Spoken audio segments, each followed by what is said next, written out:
আসসালামু আলাইকুম রহমতুল্লাহি ওয়া সম্মানিত দর্শক, আজকের যে শিরোনামটি, সেই শিরোনামটি করতে আমি উদ্বুদ্ধ হয়েছি বাংলাদেশের প্রবীণ রাজনীতিবিদ, বীর মুক্তিযোদ্ধা এবং বহুকালের প্রত্যক্ষদর্শী কর্নেল অলি আহমেদ বীর বিক্রম।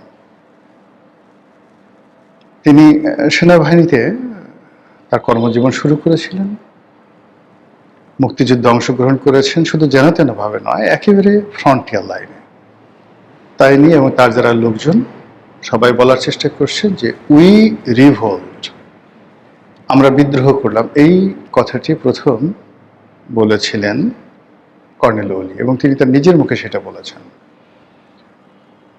তিনি জিয়াউর রহমান সাহেবের খুব ঘনিষ্ঠ ছিলেন এবং জিয়াউর রহমান সাহেব তাকে উস্তাদ ডাকতেন, শিক্ষক ডাকতেন, টিচার।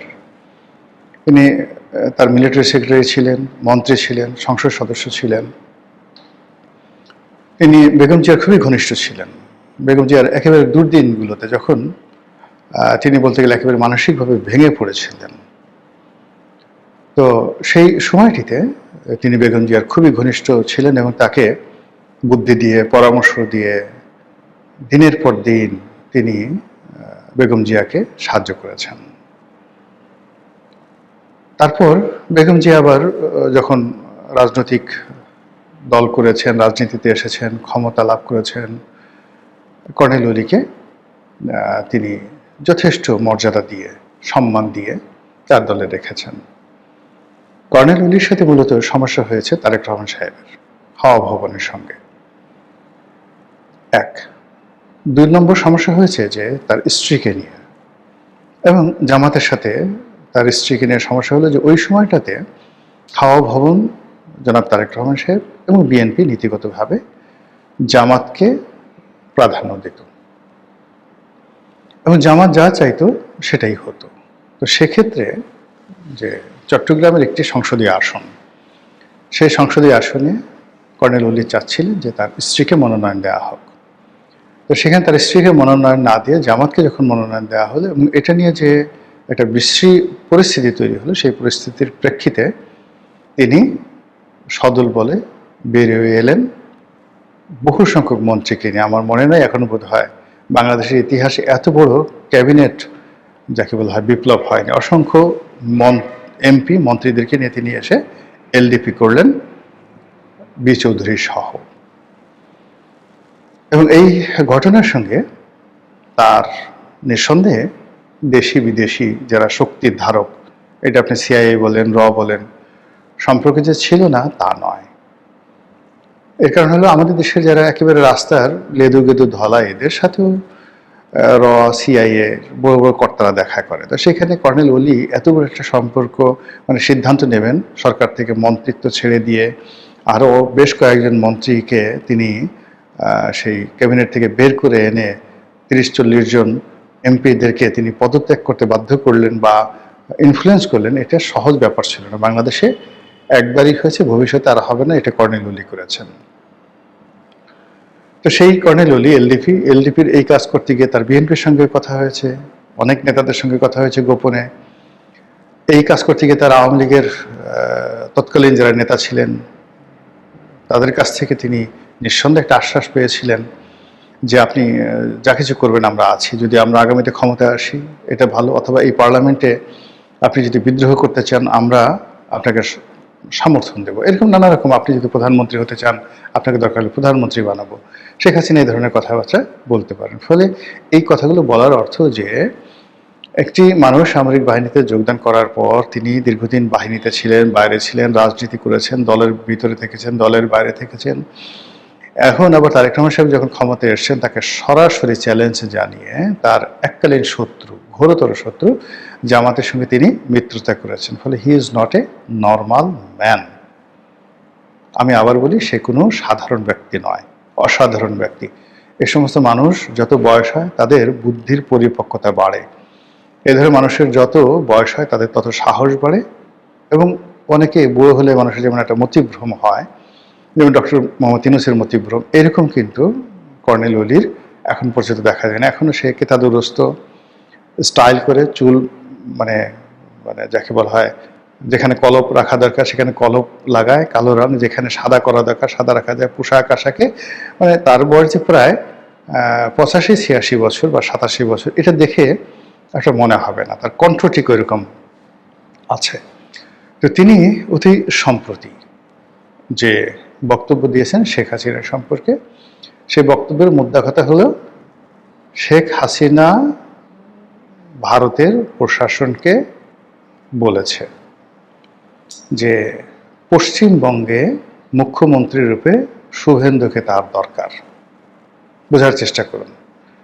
তাহলে ভারতে যেটা গণতান্ত্রিক বিধি ব্যবস্থা রয়েছে সেখানে সবাই যে যার গণতান্ত্রিক অধিকার প্রয়োগ করে জয়লাভ করে আসে। ইলেকশন ইঞ্জিনিয়ারিং এখনো ভারতে কল্পনা করা যায় না, কিন্তু এই পশ্চিমবঙ্গে ইলেকশন ইঞ্জিনিয়ারিং হয়েছে শেখ হাসিনার পরামর্শে। এখন শেখ হাসিনা এই পরামর্শ কাকে দিয়েছেন? নরেন্দ্র মোদী, অমিত শাহকে। তাহলে বুঝুন দিল্লির উপরে শেখ হাসিনার কতটা প্রভাব। এটা আমি তো বললাম যে এই যে এত লম্বা কথা বললাম কর্নেল ওলি সম্পর্কে, এটা পাগলের প্রলাপ নয়। তো শেখ হাসিনা দিল্লিকে বলেছে যে পশ্চিমবঙ্গের ক্ষমতায় তার শুভেন্দুকে দরকার। দ্বিতীয়ত হলো শুভেন্দু তো নর্মাল ভোটে পাশ করবে না। এখন এই ভোটগুলো করার জন্য ইলেকশন ইঞ্জিনিয়ারিং লাগবে। এখন ভারত তো এই ধরনের ইলেকশন ইঞ্জিনিয়ারিংয়ে এক্সপার্ট নয়। তাহলে কি হলো? শেখ হাসিনার যে সমস্ত লোকজন বাংলাদেশ থেকে এখন ভারতে আছেন, দিল্লিতে আছেন, কলকাতাতে আছেন, তাদের সঙ্গে ভারতের প্রশাসনের একটা সমঝোতা হয়েছে এবং সেই সমঝোতার ভিত্তিতে ইলেকশন ইঞ্জিনিয়ারিং করে তারপরে সেই পশ্চিমবঙ্গে শুভেন্দুকে ক্ষমতা আনা হয়েছে। এটা কর্নেল ওলি বলেছেন। আমি ধরে নিলাম এটা সত্য। যদি সত্য হয় তাহলে পশ্চিমবঙ্গে শুভেন্দু নয়, মানে শেখ হাসিনা আসলে পশ্চিমবঙ্গের এখন গভর্নর, মানে যাকে বলা হয় নরেন্দ্র মোদীর প্রতিনিধি। শেখ হাসিনা যেভাবে বলবেন শুভেন্দু সেভাবেই চলবেন। আর পুরো কলকাতা, পশ্চিমবঙ্গ, শিলিগুড়ি, আসাম, এই পুরো এলাকা এখন শেখ হাসিনার একক কর্তৃত্বে চলবে, যদি কর্নেল ওলির এই বক্তব্য আপনি সত্য হিসাবে ধরেন। এবং ইতিমধ্যে দেখবেন যে শুভেন্দু ক্ষমতায় আসার সঙ্গে সঙ্গে বাংলাদেশ এবং ভারতের সম্পর্কটা সেই ইউনূস জমানার চাইতেও খারাপ হয়ে গেছে। চীনের সঙ্গে সম্পর্ক করার জন্য বাংলাদেশ পাগল হয়ে গেছে। আমেরিকার গ্রিন সিগন্যাল চাচ্ছে। আর অন্যদিকে সীমান্তে বেশ কয়েকটি হত্যাকাণ্ড ঘটে গেছে গত কয়েকদিনে পর পর। এর বাইরে শুভেন্দু সরকার, মানে পশ্চিমবঙ্গ সরকার ঘোষণা দিয়েছে যে সীমান্তে কাঁটাতারের বেড়া নির্মাণ হবে এবং বিভিন্ন জায়গাতে এই কাঁটাতারের বেড়া পাহারা দেওয়ার জন্য যে জমি দরকার সেই জমি পশ্চিমবঙ্গ সরকার বিএসএফকে দিবে, যেন তারা অসংখ্য ঘাঁটি এবং চৌকি তৈরি করতে পারে এবং সরাসরি সীমান্তে অনুপ্রবেশ বন্ধ করতে পারে। বাংলাদেশের পক্ষ থেকে বলা হয়েছে বাঙালি কাঁটাতারের বেড়াকে ভয় করে না। এটি খুবই হাস্যকর একটা কথা বলা হয়েছে। বাঙালি কাঁটাতারের বেড়াকে ভয় করে না।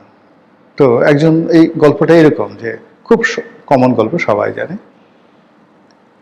সে বলছে যে একজন লোক বলছে তোকে একটা থাপ্পড় দেব। তো প্রতিপক্ষ বলছে যে আপনি থাপ্পড় দেবেন, আমি কি তার জন্য অপেক্ষা করব? আপনি কি বসে থাকবো? তো বলে যে তুই কি করবি? তো বলে যে আমি দৌড় দেব, আমি দৌড় দিয়ে পালিয়ে যাবো যেন আপনি থাপ্পড় দিতে না পারেন। তো এইরকম বাঙালির যে বীরত্ব, সেই বীরত্ব নিয়ে নানা রকম ব্যঙ্গ কৌতুক আছে এবং সেই ব্যঙ্গ কৌতুকের সাথে বাঙালি কাঁটা তারের বেড়াকে ভয় করে না। বাঙালি কাঁটা তারের বেড়া উপড়ে ফেলতে জানে। বাঙালি ওই কাঁটাতারের বেড়ার নিচ দিয়ে সুড়ঙ্গ করে চলে যেতে পারে। বাঙালি শিশুরা ওই কাঁটাতারের বেড়া অতিক্রম করতে গিয়ে কাঁটাতারের বেড়ার সাথে আটকে যেতে পারে এবং বিএসএফের গুলিতে প্রাণ হারাতে পারে। এছাড়া বাঙালি কাঁটাতারের বেড়াকে ভয় করে না, এর কি কি ব্যাখ্যা হতে পারে, যারা দিতে পারেন তারা দিয়ে দিন, আমি এটাই দিলাম আর কি। এই কথা সরকারের পক্ষ থেকে বলা হচ্ছে। সরকারের আরও দায়িত্বশীল মন্ত্রী, স্বরাষ্ট্রমন্ত্রী, যিনি এই মুহূর্তে কায়েদে আজম, সরকারের কায়েদে আজম, প্রধান ব্যক্তি, তো সেই কায়েদে আজম তিনি বলছেন যে ভারত তার সীমান্তে বেড়া নির্মাণ করবে, কাঁটাতারে বেড়া দিবে, এটা তাদের অভ্যন্তরীণ বিষয়, এটি না আমাদের বলার কি আছে। কথা কিন্তু সত্য। ভারত কাঁটাতারে বেড়া নির্মাণ করবে, তাতে আমাদের কি? আপনার বাড়িতে আপনি দেয়াল তুলবেন, আপনাদের কি? আপনি প্রশ্ন করতে পারেন যে আমরা তার জবাবে দেয়াল তুলব কিনা, এটা হলো প্রশ্ন।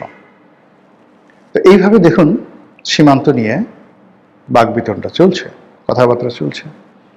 সরকারের একজন উপদেষ্টা বলেছেন যে আগে যেভাবে শেখ হাসিনার জমানাতে গুলি করে লোক মারা হতো, ওটা এখন আর সম্ভব হবে না। যদি এই ধরনের কাজ দিল্লি করে বা ভারত করে, অর্থাৎ গুলাগুলি করে লোক মারে, বাংলাদেশ বসে থাকবে না। ভালো কথা, ভারত 3 জনকে মেরে ফেলেছে, এখন বাংলাদেশ বসে বসে কয়জনকে মেরেছে বা কিভাবে বসে থেকেছে বা দৌড় দিয়েছে, এ কথা তো আমরা জানতে চাই। আদারওয়াইজ এই ধরনের কথাবার্তাগুলো একবারই বলেছে, কিন্তু দ্বিতীয়বার এই কথাগুলো আর বললে মানুষজন বিশ্বাস করবে না। ইট মিনস ভারতের সঙ্গে বাংলাদেশের যে সম্পর্কটা আশা করা হয়েছিল নতুন সরকারের জমানাতে, সেটা হচ্ছে না। দ্বিতীয়ত, এটা বুমেরাং হয়ে গেছে ইনু জমানার চাইতে। তৃতীয়ত, যে বর্তমান সরকারকে ক্ষমতা আনার জন্য দিল্লির পক্ষ থেকে, রয়ের পক্ষ থেকে একটা মাস্টার প্ল্যান ছিল। এই ধরনের যে কথাবার্তা ছিল, এটি হয় মিথ্যা, তাহলে এক ধরনের প্রতিক্রিয়া হবে, আর যদি সত্য হয়ে থাকে তাহলে দিল্লি এবং রয়ের কথা যদি সরকার না শুনে, তাহলে সেক্ষেত্রে সরকার, দিল্লির সরকার বর্তমান বাংলাদেশ সরকারের উপরে কি কি নেতিবাচক শক্তি তারা প্রয়োগ করতে পারে, সব পাওয়ার প্রয়োগ করতে পারে, এটা নিয়ে আতঙ্কিত হওয়ার যথেষ্ট কারণ আছে। যেটা বলছিলাম, শেখ হাসিনা পশ্চিমবঙ্গে, ইট ডাজ নট মিন যে শেখ হাসিনা একেবারে ফ্লাই করে দিল্লির পরিবর্তে পশ্চিমবঙ্গতে এসে বসবাস করেছেন, তা নয়। এই যে শুভেন্দু যে পশ্চিমবঙ্গের মুখ্যমন্ত্রী হলো, এখন আওয়ামী লীগের যারা লোকজন রয়েছেন তাদের ভিসা আছে না আছে ডাজ নট ম্যাটার, বুক ফুলিয়ে তারা এখন পশ্চিমবঙ্গে ঘুরে বেড়াবে, বিভিন্ন রাষ্ট্রীয় অনুষ্ঠানে যাবে। ওই যে গাজীপুরের মেয়র জাহাঙ্গীর, সে তো বিরাট একটা ফুলের চূড়া নিয়ে শুভেন্দুর সঙ্গে দেখা করে আসলো, এবং সেই ছবি আবার সে ফেসবুকে দিল।